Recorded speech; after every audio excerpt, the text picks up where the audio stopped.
Hi there folks, Gareth here. Okay, we're having a little bit of a kind of benchmarking standoff here between the Asus Zenpad 8.0 and the Samsung Galaxy Tab S. Now we're going with the Tab S because I don't think the Tab S2 is quite as good as the Tab S. I never upgraded to the Tab S2 as this has a slightly sharper screen. It has the same processor inside, an octa-core with 1.9 and 1.3 and 3 gigabytes of RAM.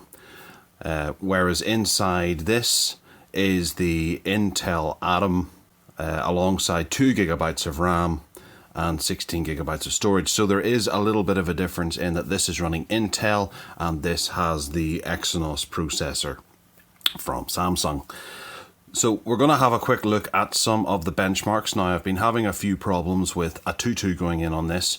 This one installed the 3D side of it okay, and this one isn't working. So we're going to go with Quadrant first and foremost, but we'll have a look at CPU Z to see exactly what the difference is in the architecture inside. Okay, so this is showing that there is a genuine Intel CPU 900 megahertz with 4 cores. Architecture is x86. Now this is going to make for some incompatibility between apps. The only one that I've actually noticed is the game Grim Fandango. Works on this, doesn't on this. What can you do? There's CPU ID, some relative cache information there. The clock speed is 4.416 megahertz, 900 megahertz to 900 megahertz. 4 cores running at 416 there, jumped up to 900 there whilst we were talking. You can see over here this one has 250 megahertz to 1.9 gigahertz, so a noticeable difference there, and it's running between 300 and 800 megahertz on each core just in idle. There is Plex running here. I can't get it to switch off. This is running very little. You'll notice actually, now I come to think of it, you'll notice actually that there is a difference between the two, and that's because the Asus has the expanded battery on the back, so that's why it's sitting up quite a bit higher. Okay, the CPU load on this is currently sitting at 9%. This is sitting at 9% as well, jumping up to 33 there, back down again. GPU vendor is ARM Mali 450, Mali T62B, and well, there you go. So we're going to have a quick run through of the Quadrant and see how it does on each of these. The reason why I am doing this is because at the moment these two are about the same price. Now this was a high-end tablet this time last year and was very much our recommendation for a tablet of the year. Even though it has the TouchWiz overlay, this Asus has come along at £130 for this particular model, and I think it's one of the most impressive tablets I've used all year. I really love it, and especially with this bolt-on battery on the back. As you can see up here, we have two different battery scores. We have 100% and 87%. I charge this maybe once a week. I don't actually charge the tablet anymore. I just switch out the back and put the external battery on charge whenever I need to, and it charges the tablet during the day in my bag. So we'll go for this, run full benchmark.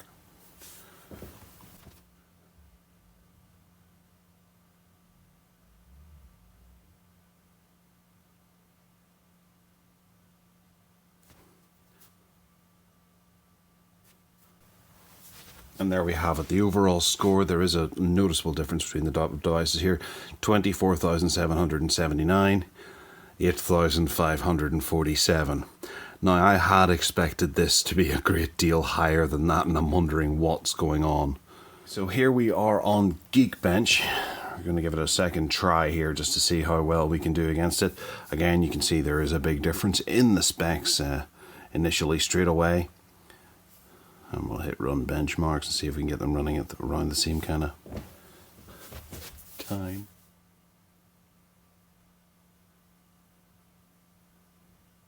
Okay, so quite some considerable difference here. We've got single core of 341 as opposed to 907, and then a multi-core of 1012 to 2775. So the Samsung really does wipe the floor of this little Asus.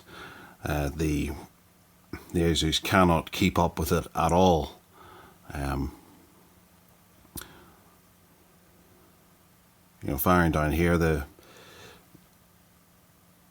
the output is, you know, it's night and day between the two. And it's funny that, but of course this was their flagship, and it's still rocking the same components underneath the hood as their current flagship, the new S2. So it's fast. They know it's fast, and it's staying fast. So this is currently still, it's essentially the flagship, because I do believe it's better than the S2. This is £130.